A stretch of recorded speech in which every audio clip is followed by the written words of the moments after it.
franktalks.com. Relationships, sex, passion with Dr. Laurie Betito. Hear the show live weeknights 10 to 11 on CJAD 800. Welcome to Passion, a show about love, sex, and relationships. Tonight on the program, Dating Dilemmas, the last Wednesday of every month. We focus on dating issues with my panel. We have Frank Kermit of franktalks.com. He's a dating coach. He's the author of multiple books on the subject as well. We have Fritz-Gerald of elitespeeddating.com. You can look that up. They have all kinds of events, which we will tell you about. They official sponsors of Dating Dilemmas, which is perfect having you here. So we've got both these guys in. And you know what? I was just at the ethnic show, and I'm kind of feeling like we have a little mini ethnic show here. We have the Italian. Yeah, you know, me. The Haitian. Yeah. And we have the North African here. I have no accent. Sorry. Oui. It's okay. Us, we like you, us. Okay? Oh, yeah, stop. We're not at the ethnic show, though, I have to tell you, was awesome. Absolutely. It's like, I have not seen a bad show at this Just for Laughs. Every comedian has been amazing. So it's been really, really great. Really great. All right. So we're going to open up the lines for listeners who have questions about dating. We also open up on Facebook. Frank, you put out a call on Facebook, so people sent you questions. You can text us at 514-800. And you can call in at 514-790-0800. There's people who really want politics tonight, you know, like all these politics surrounding us. Can we put that aside just for a little bit? Unless we want to talk about... And do dating? Well, unless we want to talk about what do you do when the person you want to date has a different set of politics than you. Well, that's actually a good question. We might want to start with that. Not, you know, in the States, it's much more evident than it would be here, unless you are, say, a liberal dating a separatist, or there it's, Democrat versus Republican. So can those two even match up together? Who wants to take that one? Is that even on a dating profile? You know? Well, maybe it might not be on a dating profile, but it's definitely something you should consider if you want to get serious with somebody down the road. It depends how much you identify with a political party versus the different belief systems. Mm-hmm. So something that you believe in today, you may want to find someone that has similar belief systems, but if you identify with a political party and that's wrapped up in your personal identity, it may be an issue for some people. Yeah, people are having fights over these things. I mean, come on. Yes, they do, but I agree with you, Frank. As long as you're not wrapped into it and you're not living a political life. And actually, I don't even know. It just sparks up for good debate. I'm thinking of a couple who might be on one political spectrum, let's say a Democrat, and then other, since we're talking about the United Trump States, supporter, right? Hillary supporter, or no supporter, yeah. They can still have their own views, but be able to raise a family or be in a relationship. As long as they don't talk politics, though. That's the only problem, is sometimes that can bring up a lot of angry, there's a lot of opposing views here. Well, I make it akin to interfaith dating. Okay. Two people from two different religions who want to date. And there may be certain traditions or religious beliefs that need to be held and respected, and others where people are maybe more flexible, and that's where they connect. Most religions all have a sense of family values. So if you have two people from two different religions, but they both really value their connections to family, that's something that can work. Question is, what do you celebrate on what holiday? Right. Acceptance, though. That's part of it, is the acceptance of the other person's differences. Or is one religion going to take over and... Well, you may be born from one religion, but we're going to raise our family in another religion. And this becomes a huge debate. Not everybody wants to share a holiday. Not everybody wants two sets of decorations up. And sometimes people have to compromise. Sometimes people may have to convert. And sometimes they can both be flexible enough because they're not as attached to the religious belief. I think politics is the same. The key word that you use here, Frank, is compromise. And to give you an example, actually, my own situation, I'm with a Romanian who's Orthodox, and what we do is, and I'm Roman Catholic, so instead of choosing what religion that we're actually doing both for the children, so and as they grow, they will have now the benefit of choosing where they want to be. We do have the privilege of having some similarities, like we both have a baptism, so there's some things that we are expected, right? Exactly, certain things intertwine, but you can definitely, I believe, compromise and celebrate both if that's okay with you. Again, it's both parents' ultimate decision. If they're okay with that, then sure, go ahead, and then your kids can choose.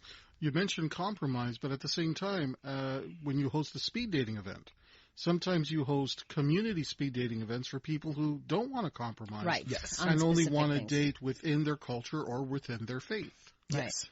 Don't forget to tell us later. Like we'll keep we'll keep in mind to let people know where those events are happening. Jules is on the line. Hi, Jules. Hi, Dr. Laurie. Hi. Quick question. Yeah. I'm talking about dating. Yeah. It's kind of embarrassing. I would like to meet somebody, but I have no interest in sex. So you want to date, have a romantic relationship with somebody, but without the sex part. Yeah. So I want to know what. What about looking on asexual websites, for example? There's a website called asexuals.org. Oh, okay. I didn't know about that. Yeah. Asexual.org. The person who runs it, his name is David J. J-A-Y. Oh, okay. And he gives a lot of information as to what it's like to be an asexual person and still want an emotional connection without the sex. Oh, okay. Well, thank you very much. You're welcome, Jules. Okay, Take bye-bye. care. Bye. And there are, obviously, they give also resources and I believe other dating sites or potential. You've had David J. on your show, actually, and we talked about it. I can't keep track. Long Sorry. time ago. It's like, my memory, my age, how long I've been doing this. It just can't keep track. Listen, great guy. He does a lot of media in the United States, and the key element is just to become comfortable with your asexuality, and when you're, let's say, online dating or letting people know, be honest about it. Don't be embarrassed about it. Just embrace it, because you'd be surprised how many other people would be interested in it. Now, I'm not saying the vast majority will. The mainstream majority will not. Right, but there is there's a niche market, let's just say. There's a niche market of, I'm assuming she was looking for a man. There's a niche market of men out there who really aren't that comfortable with sex, maybe can't perform sex, maybe they don't want to deal with that part in their lives due to trauma. Yeah, and that would be a perfect possible candidate for you to date. So there's people out there. There's somebody out there for everybody. That's quite true. Dating dilemmas tonight on the program. Frank Kermit and Fritz-Gerald of Elite Speed Dating is here. We'll find out about some events happening. If you've never tried speed dating, you should. I recommend it. It gets you out of the house. It gets you meeting people face to face. It's quick and it works. It works. And Fritz will tell you how it works coming up here on the program. You're listening to Passion here on CJAD 800. You're listening to Passion with Dr. Laurie Betito, the podcast. Hear the show live weeknights 10 to 11 on CJAD 800. Dating dilemmas tonight on the program, brought to you by Elite Speed Dating, elitespeeddating.com if you want to sign up. And then you can find out about all the events happening. Fritz-Gerald in studio along with Frank Kermit. So, Fritz, you just had an event. It was hugely successful, I hear. Yes, hugely successful. Lots of matches. A lot of matches. I love that. Good dates. People were happy. They stayed after, because we generally invite people to stay after the evenings. To party, to mingle. Okay. Happens at Rouge, which is always a great party afterwards. Okay. And they hang out and got great feedback. Not only that, I actually had this week, and it does happen from time to time, people who actually said no while they were speed dating.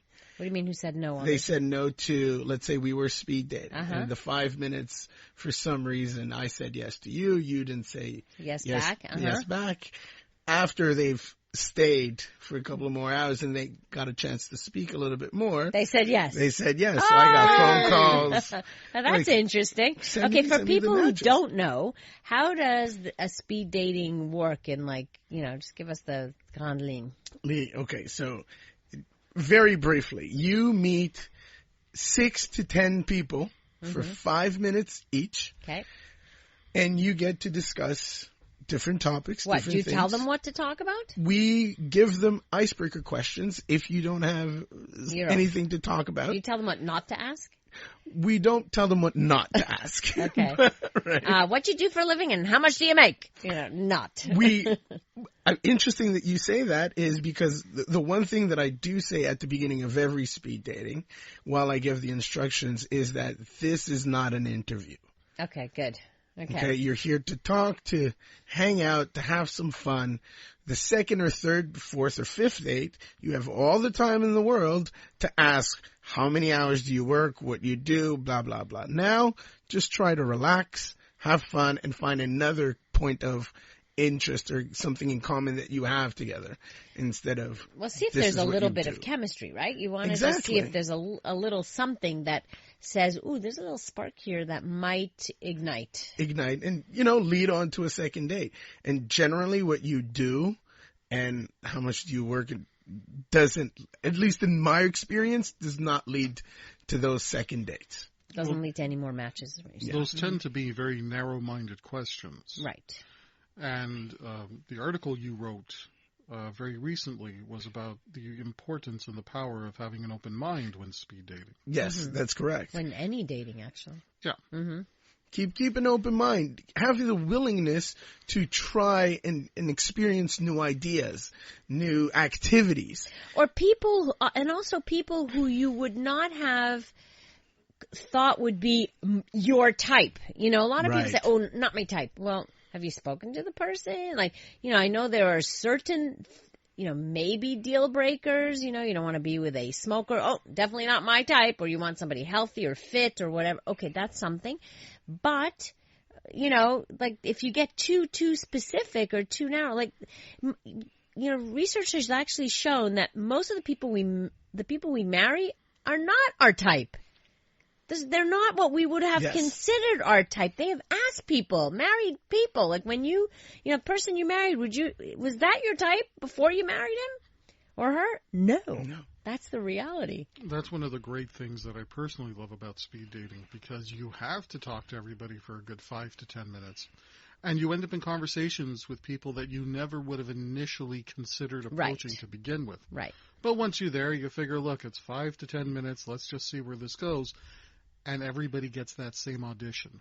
Everybody gets that same opportunity to connect. And in about 5 or 10 minutes, you might find that, listen, I totally sat down thinking this is going to go nowhere, but I'm intrigued enough to take a chance and try to set up a date in the future. I cannot tell you how many times I've heard, people say that, like, I would have never thought. That's totally not my type. Like, I never date, guys like that. And look what, well, which is interesting. People tend to focus on what turns them on in the immediate and not necessarily who would be a great dating candidate for something a bit more serious. And who would be a great, husband, wife, mother, father, like all the other things that make for, why are you speed dating? You're not speed dating for casual sex. You're speed dating because you're looking to make a match, for something more serious generally. I think some people are speed dating for casual sex. This is another way to meet people. Really? I would think that more serious, it attracts more serious I would daters. say the majority of the people that come to speed dating, and now I'm using big words, majority, right, are in it for a more serious type of relationship, because you get to meet the person right in front of you. There is no photos. There's no hiding. This is who they are. So they're searching for something a little bit more prolonged. Right. Does that mean that there are some people who are not looking for casual? Or who don't hook up after that event? Who the hell knows? But I don't think that, generally speaking, that's the motivation. Dating dilemmas tonight on the program. If you have questions, then do send them along, 514-800 or 514-790-0800 to call in. You're listening to Passion on CJD. You're listening to Passion with Dr. Laurie Betito, the podcast. Hear the show live weeknights 10 to 11 on CJAD 800. Dating dilemmas tonight on the program. Frank Kermit in studio along with Fritz-Gerald of Elite Speed Dating. So this question, any speed dating events for the over 45 crowd? When do you do events for older people, and do you split them up in ages, and how does that work?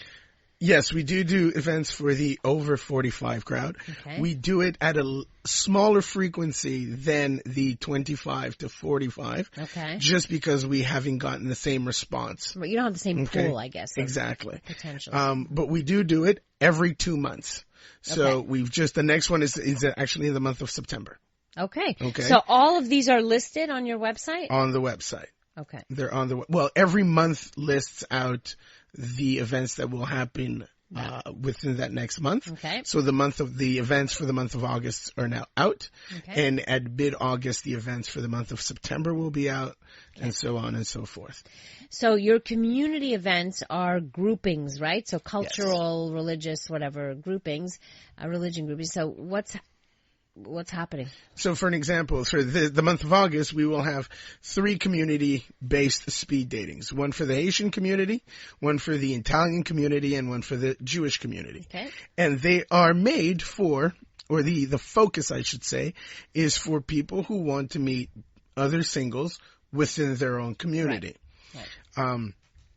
That being said, and it's very interesting that you asked me. I had someone this morning who's Caucasian and asked me, I would like to meet someone who's black. Right. And therefore, the Haitian speed dating interests me. And right. That's the only one that interests me. Can I sign up? Of course you can. The idea is we're not restricting the fact to only meeting within your group.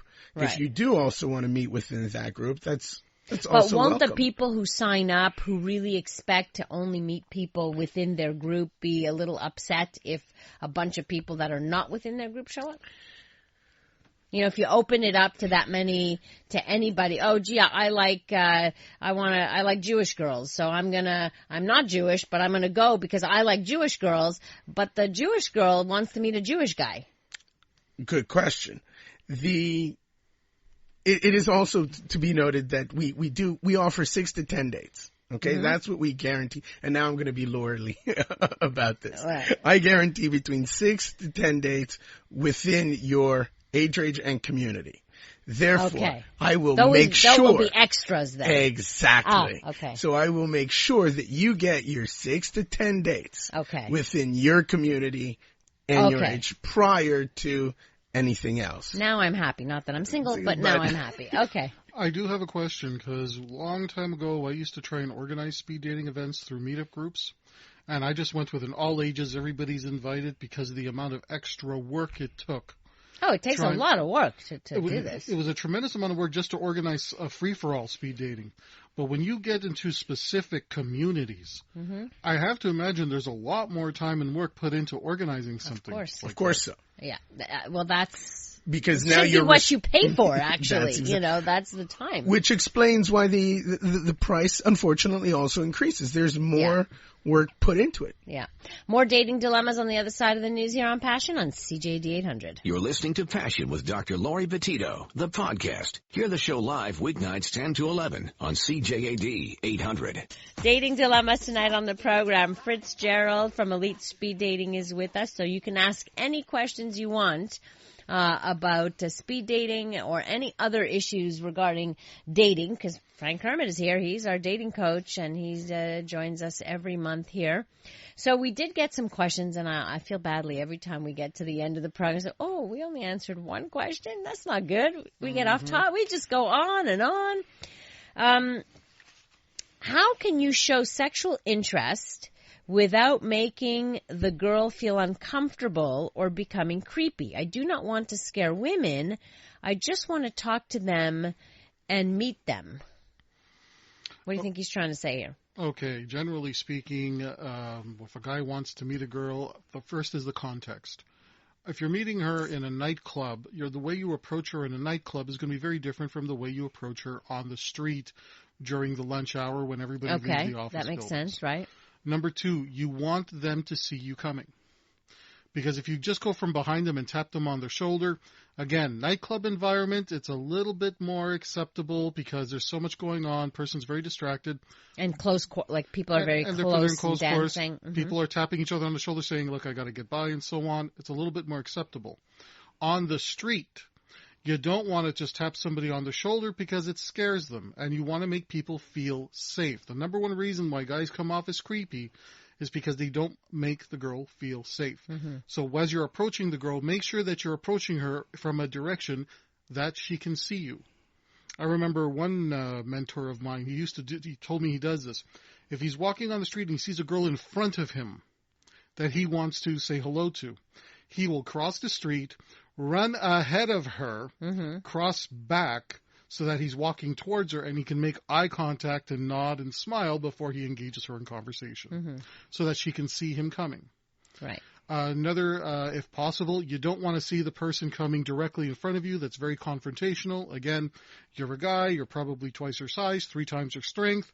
You want to come in from the side at a 45-degree angle. That makes people feel a little bit safer when you go up and say hello. If you're going to sexualize it, the idea of sexualizing it is you don't want to meet somebody just so you end up friends. You don't want to just talk about the inane. You do want to get into conversation topics that will let the person know that you're interested in more than just friendship, but don't just give that type of attention away. Let it feel that attention was earned. Engage in conversation and build up from there.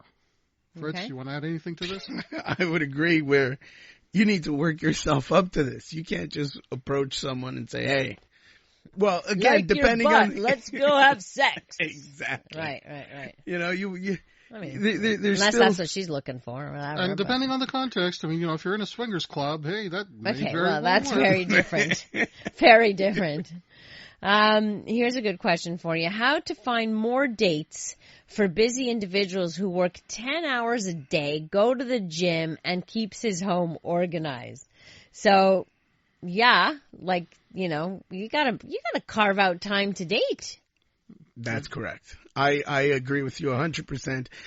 The advice that I would give to you is make some time to date within your 10 hours of work. You're not working 7 days a week, 10 hours a day. Unless you may be an entrepreneur. At that point, working 10 hours a day, 7 days a week may be a possibility. But even as an entrepreneur, you still have to find time to sleep, to eat, right. shower, you gotta shave. do other stuff. You have to do something else. You can't, I think it's about me time also. Yes. Dating is also doing something for you. And if you don't do that, it's not a balanced life. It's not a mentally healthy life, actually. I would start off by telling somebody in this situation, is there anything you can hire somebody to do to free up your time? Rather than keep your own place organized, can you hire a cleaning person to come in, clean it for you so you have more free time? You want to buy some I like free that. time. I personally, that's what I would do. Yeah. To me, it would be my time is valuable. Right. And if I can hire somebody to do what would take me just as long but costs a whole lot less in terms of if I calculate the time, then I'm freeing up my time. It means more to me. I love the solutions that you guys that both of you are giving, but I have actually listening to this question, my deeper feeling is, do you even want to date? Now you're talking like the psychologist. Are you unconsciously really avoiding dating, right? That's what you're saying. There's some self-sabotage happening here. Yes. Something I might ask a person like this who's working 10 hours a day, is your career really worth it? If you're spending every waking moment working and you don't have a social life, Your career is not going to be able to hold you at night 15 years from now. If I go, yes, I'm getting all mushy. Right. And you don't get buried with your money, just saying. No, you know.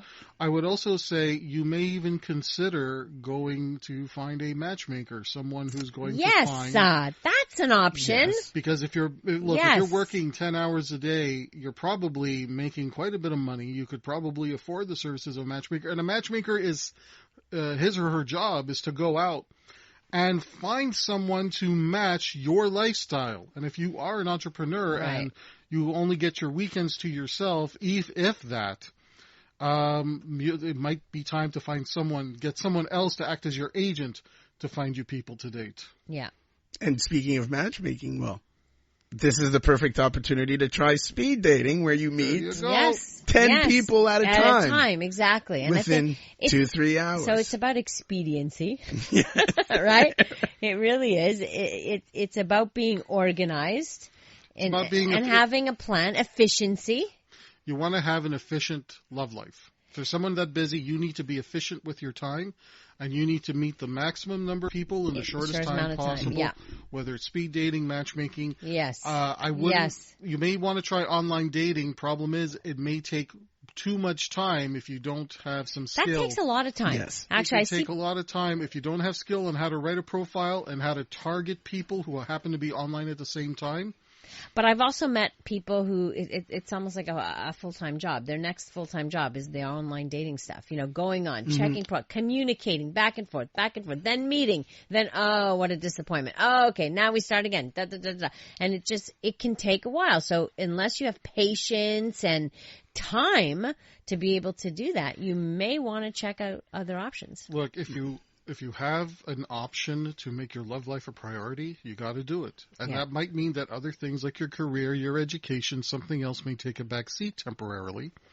But if you don't make it a priority, you're likely going to continue to be single year after year after year. And you don't want to wake up one day and realize, I put in all that time in other things, but what I really want is a partner and a family. And now it might be too late for me. Yeah. Don't push it off. If you have an interest in being with somebody, make it a priority. Make your love life a priority. Yeah, that's the only way you can actually do that. 514-800 if you have a question, a comment, or you can text in. Well, that's texting, or you can call in at 514-790-0800. This one wants to know, what would be the best way to handle it when a woman says she wants to break up with you? Well, I'm going to take this one, Frank. The first thing... Go ahead, Fritz-Gerald of Elite Speed You have Dating. a lot of experience with this, perhaps? Well, I'm generally the one breaking up, but that was pre-marriage. Okay. But we would hope so. Yeah, exactly. What I would like to say is, my best advice is be cool about it. First, be cool and listen to what she has to say.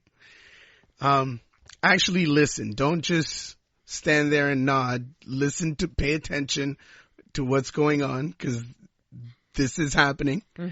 And be cool, and then interact. Have a conversation. If there needs be, can there be a solution, and can there not be a solution to the problem? And then decide, okay, are you moving through with this breakup or not? So finding out, first of all, what the problem is, if they're willing to tell you. Sometimes it's just like, hey, I'm breaking up with you, and no explanations given, nothing given. It's just boom, boom, that's it.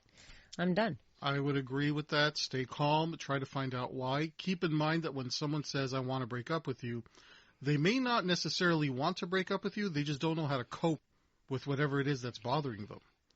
So finding out first and foremost what's bothering them, and then seeing if there's a possibility. And if the person is saying, I don't want to continue in a serious relationship with you, you may want to explore, well, do you want to continue on in a non-serious manner? You don't want to date seriously? For example, that might be hard to do, to go Yes. from the serious to the not serious. I don't see that happening. If you've been dating for only 5 months and it's not going to go anywhere serious, well, do you still want to see each other maybe. once a month and hook up? Well, then you become friends with benefits. There so you go. That's something else. More dating dilemmas coming up here on Passion on CJD 800. You're listening to Passion with Dr. Laurie Betito, the podcast. Hear the show live weeknights 10 to 11 on CJAD 800. Tonight on the program, Dating Dilemmas. Once a month we focus on singlehood and dating issues with Frank Kermit, a dating coach, and Fritz-Gerald of Elite Speed Dating. So here's a couple of texts. I've been on dating sites over the years and it's just a complete mess. Either they just want to have sex because they are married or they are looking for perfection. It's kind of sad. I mean, I know a lot of people who have met and then married their significant others on these dating sites. So put some extra focus into your online profile. Let them know exactly what you're looking for and what you have to offer. What I often see is online profiles written in such a way to be a people pleaser. Right. I like going outdoors, but I also like staying at home. Right. I'm happy at the beach, but I could also go skiing. Well, if you're that much in the middle, you're basically going to attract people who are just looking to just hang out and not look for anything serious. Mm-hmm. The more serious you are and the more specific you are without being too narrowly focused, that's where you're going to find a match. So focus on writing your online profile and see if that sparks anything. Most of the people who come to me for coaching that struggle with online dating, I go over their online profile and I say, don't you realize you're turning people off here, here, and here? Right. One guy. Well, I think that's really important to have somebody help you with the online, writing your online profile. Yeah. I think that's really important. Something that you may say as a joke, hey, I'll stalk you later, might end up really creeping people out. Absolutely. Yeah. You don't want to see that. Actually, last night on the exchange, we had that exchange, what kinds of stuff on a dating profile would like creep you out. And I said, for me, it was like somebody put their size, size of their penis or something, It's like, that would be like, what? I'm not sure people ever do that or anything, but there are certain things you don't want to see on an online profile. Well, unless it's an online profile specifically designed for sexual encounters. Exactly. Right. Precisely. So, but on just a dating site like that, no. Mm-hmm. This texter says, I've been online dating for a while and you're right. It is a time cruncher. Went on a date tonight, in fact, and wonder why I bother. On the phone and through exchanges seemed very promising, but in person, questionable. Okay, what was wrong in person? Is that you just weren't physically attracted, or did they not live up to what they said on the phone? Well, that's often what happens. If that's the case, if it's a matter of the person described themselves as one way and they appeared another, okay, that's a red flag. Right. But if everything went well and you're still dealing with the same person and everything else checks out, it's just that there wasn't that initial chemistry, give the person a chance. One date may not be enough. You need to date the person 3-4 times and explore what else you are compatible on and let chemistry develop. Well, but they have to see if they're... I personally, 3-4 dates, I think is too much, personally.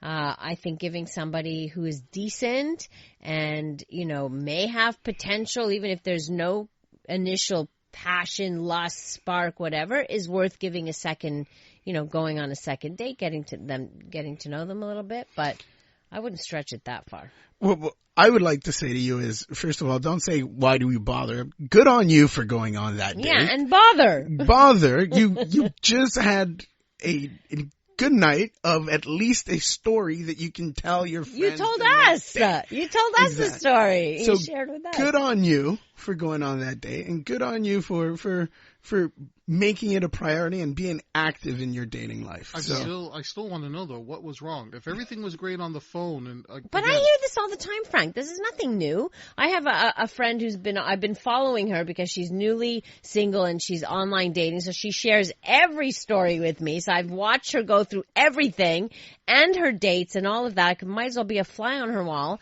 And sometimes people, the chemistry on online seems really good. The person's really good at communicating and what have you, but in person they're boring as hell. Or they're nervous. Look, if you're able to have that kind of chemistry online, you can't, it's an unreasonable expectation that is going to simply transfer over to when you're in person. You got to give your bodies a bit of a chance to get accustomed to one another.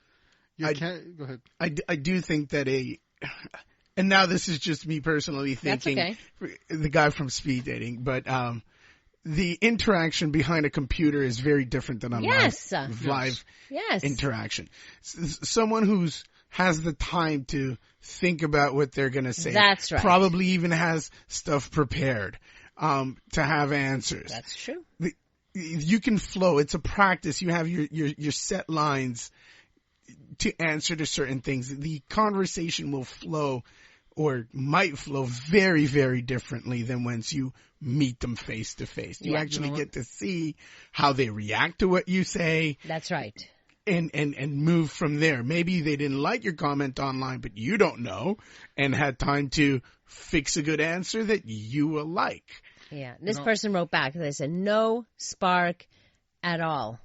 Right. Okay, so no physical spark. No, everything else was there. No spark at all. And the other one says, I disagree with your answer. You can write whatever, but if the face and look isn't what they want, they will not meet. It's also true that we only, when we go online, if we don't like the look of the person, we don't give them a second chance. Most often. What are you basing it on? You're not reading every single profile. First, you're looking at the picture. If the picture is completely something that does not attract you in the least bit, you're not reading that profile. So it really doesn't matter at that point. I would say that's probably why a lot of people are still single. Well, they don't have enough of an open mind. Yeah.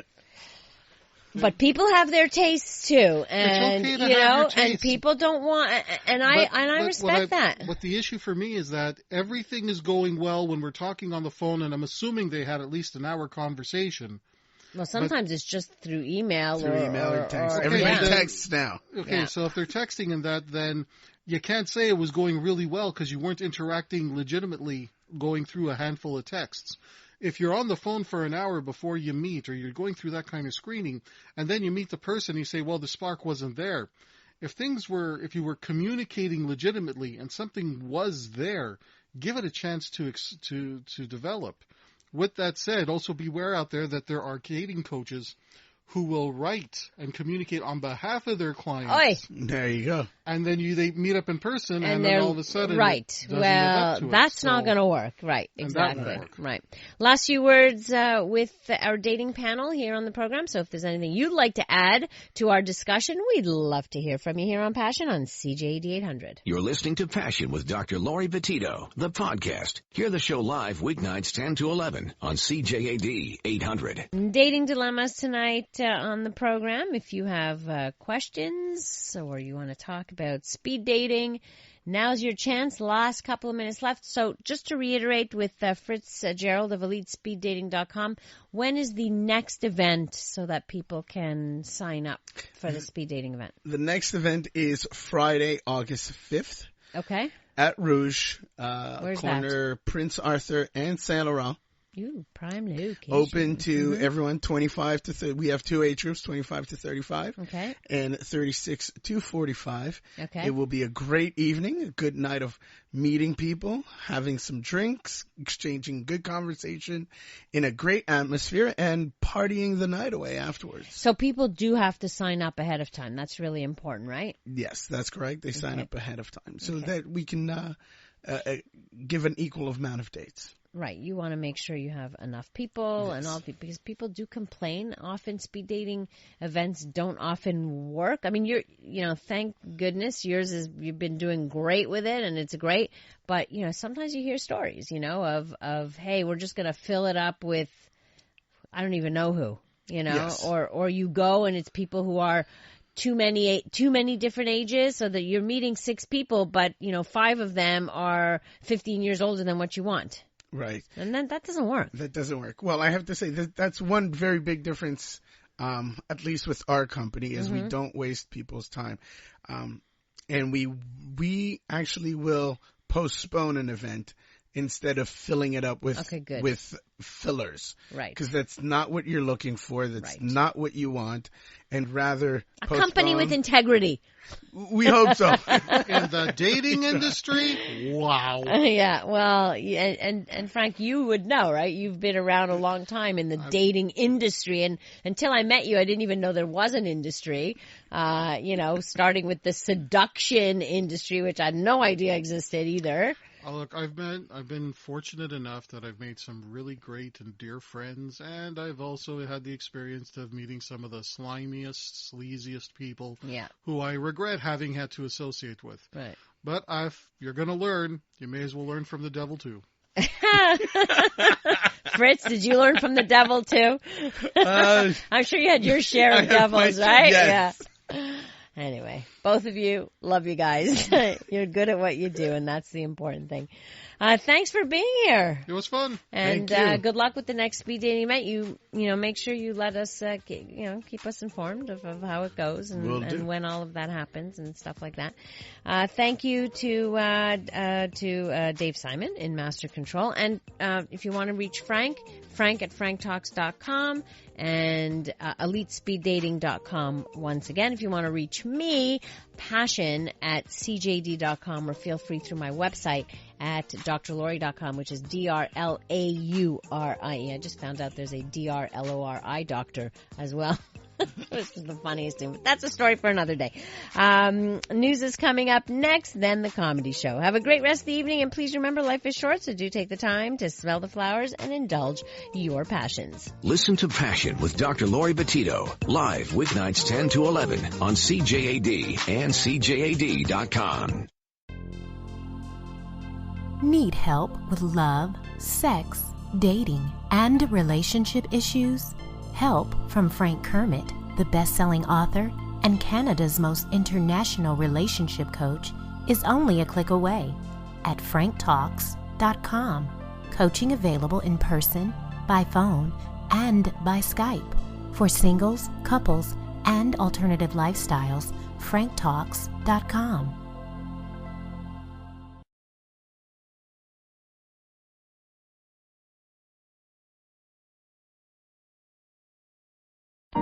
Frank Talks is sponsored in part by the Adult Male Virgin Seminars and Telephone Consultations. If you are an adult and want to get a handle on this once and for all, you need this seminar. Being an adult male virgin can be most stigmatizing in today's society. You feel like a failure in the eyes of the mass culture around you, alienated from your male friends who all talk about their sexual conquests, and you must hide this shameful secret lest they use it against you. And the very personal pain, anguish, and despair that cannot be described by words that haunts you every moment of your life. Enough is enough. It is time for male virgins to take charge of their sex lives. Frank gives you the rules of winning in this seminar. The Adult Male Virgin Seminars and Telephone Consultations. Make your first time the best time of her life.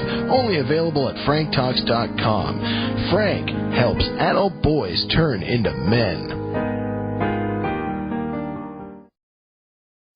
Need help with love, sex, dating, and relationships?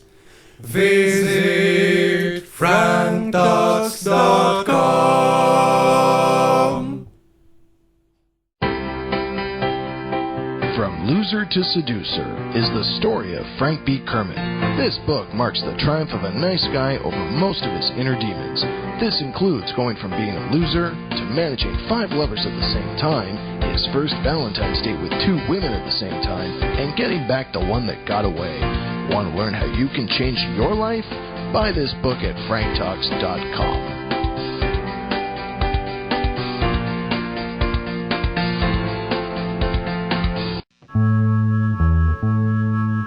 What do you do when you feel like a fool? When your heart has been broken again? Pick up the phone or get onto Skype and talk on a private session. Yeah, get a little help from Frank Talks. Whoa, whoa, get by with a little help from Frank Talks. You gotta try a little help from Frank Talks.